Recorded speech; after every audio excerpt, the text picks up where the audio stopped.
Good evening to our viewers. Welcome to join us in this edition of the 6 p.m. newscast on Equinox Television tonight. Parties whose nomination papers were rejected by Elections Cameroon have up to today midnight to file their petitions to the administrative bench of the Supreme Court sitting in for the Constitutional Council. That is for those vying for posts in the upcoming municipal elections in Cameroon. And also in this newscast, we talk about the ghastly road accident that claims the life of two persons that was in Kekem in the west region of the country at the weekend. Plus, prices of onions have skyrocketed in Yaoundé market, with vendors blaming the situation on scarcity. These are headlines, details, and more just in a moment.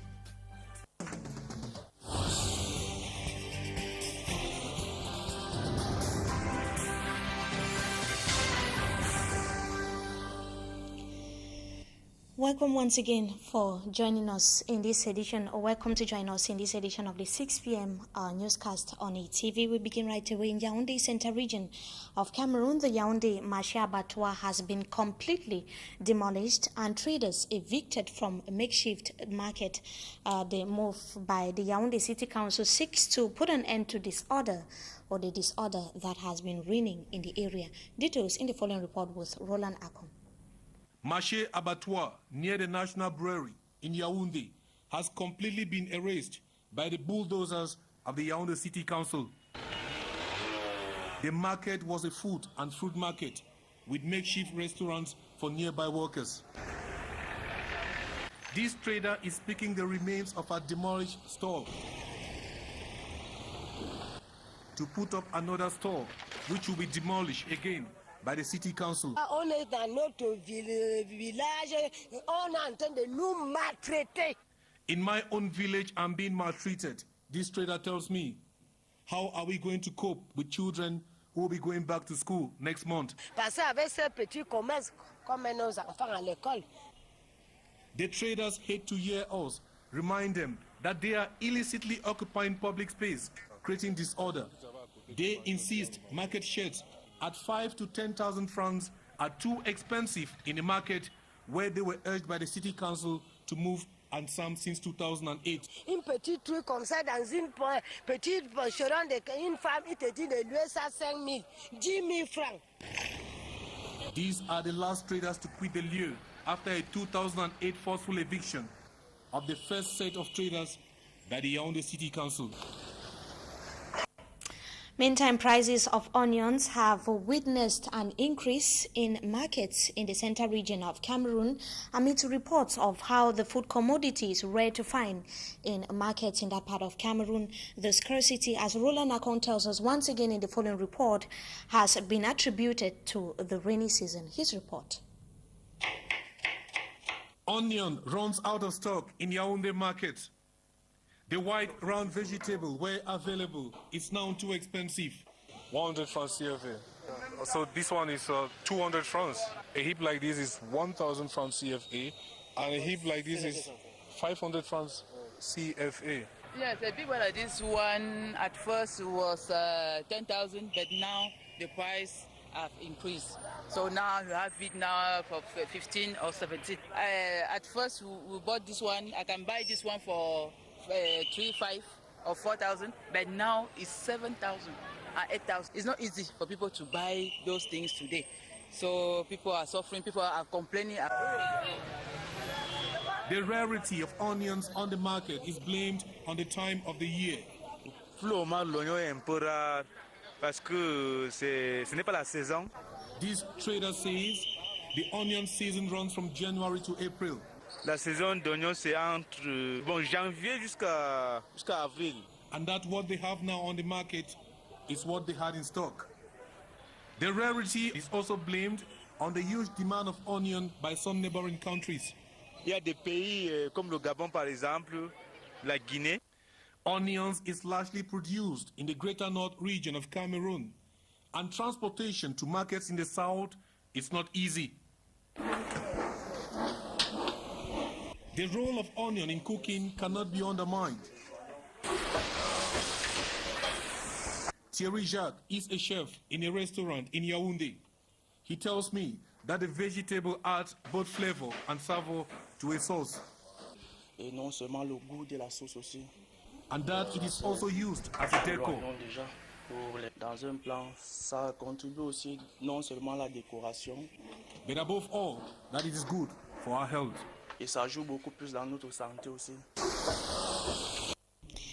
Thanks indeed, Roland Akon, for that report. As we announced in the headlines, a fatal road accident in Kekem, that is in the west region of Cameroon, that took place at the weekend is said to have claimed the lives of 2 persons.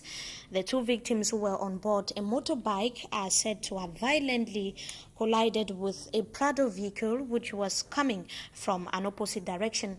The incident has been blamed on recklessness on the part of the bike rider. And here in the economic capital, Douala, fire is said to have partly consumed a clinic that was around Monte American Bar in the Bepanda neighborhood in the city of the country's economic capital. The nurse who was on duty is reported to have heard an explosion somewhere around the clinic's pharmacy, which sparked off the flames. The only patient who was admitted into the clinic was instantly evacuated. Firefighters who reported to the scene on time are said to have prevented the fire from extending into other neighbor or nearby buildings. The entire pharmacy and parts of some nearby wards were completely ravaged by the flames. And in health, the drop in the supply of antiretroviral drugs in hospitals across the country has been blamed on the steady rise in the number of persons living with HIV and AIDS. And information from the Public Health Ministry in Cameroon have proven that some 1,000 or 120,000 HIV patients are now being placed on free treatment, contrary to just 28,000 that was existing in the year 2007. That was the Minister of Public Health in Cameroon, Minister Andre Mamafoda, was speaking to media men and women in the Yaoundé Centre region of the country in a press conference yesterday. Let's listen to what the Minister, Andre Mamafoda, had to say. He spoke to Yaoundé-based correspondent Roland Akon. I am pleased to announce that His Excellency Paul Biya, President of the Republic, Head of State, has decided to release an additional 5 billion francs CFA for the purchase of antiretroviral. This is the first part of the good news of the day. The second good news is the firm pledges from some key partners in purchasing antiretroviral, thus showing strong support to the high decision of the head of states to provide antiretrovirals free of charge. And a good news, of course, there by Minister Andre Mamafoda that has left several medical officials here in the economic capital Douala still worried. What is their worry? Medics have underscored the need for Cameroonian scientific researchers to discover new drugs for HIV patients and not depend solely on international donors. This follows the sudden drop in the supply of antiretroviral drugs in hospitals across the country. For Hansin Chanji tells us more in the following report. Taking care of people living with HIV/AIDS in Cameroon has been a nightmare to public health officials, especially when they need to provide antiretroviral drugs. The increasing number of HIV/AIDS patients has led to a high demand of these drugs. There are many reasons for the frequent absence of the drugs in the country. We should know that the number of people living with HIV/AIDS in Cameroon is too high for a country like ours that has a lot of challenges in public health issues. I think that globally, Cameroon is a developing country and needs to look for donors. The absence of these drugs in Cameroon and its expensive nature has pushed the Cameroon government to look for support elsewhere. The high cost is a principal reason when we talk of a figure of 150,000 francs for a patient for the antivirus, 120,000 francs per year. Here we talk of 15 billion francs in getting antiretroviral drugs for patients per year in the country.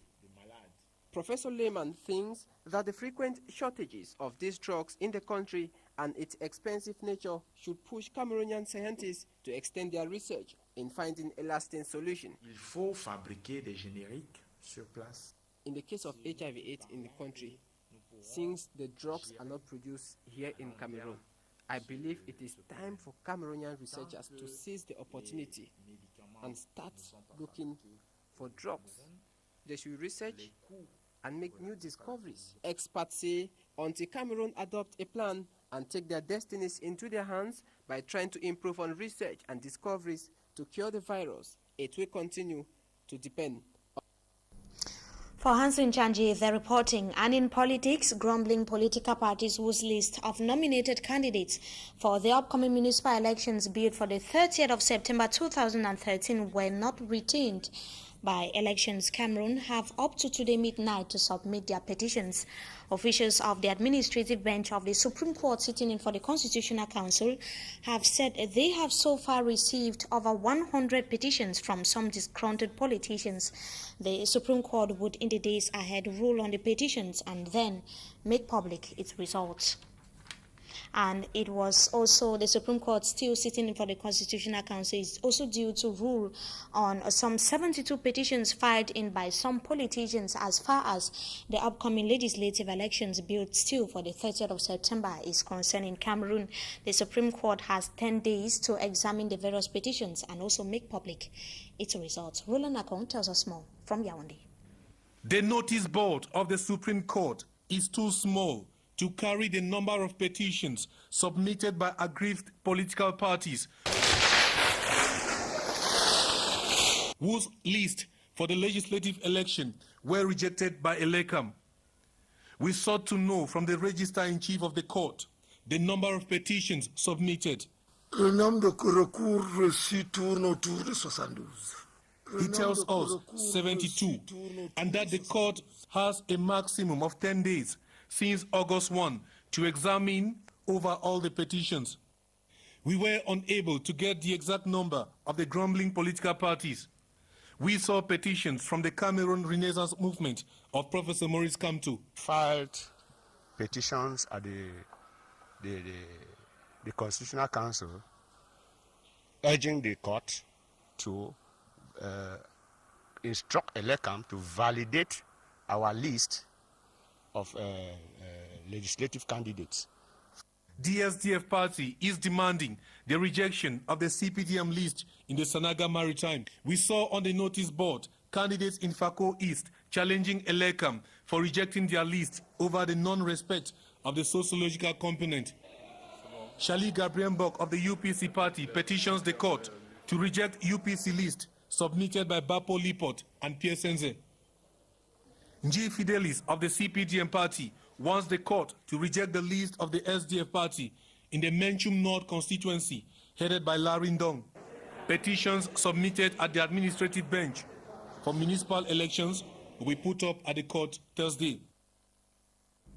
And on our Victoria page tonight, the top family of Le Brasseries du Cameroun was at the center of attraction during the ceremony of award of certificate to some 53 Muslim women who succeeded in an examination after 1 month of studies.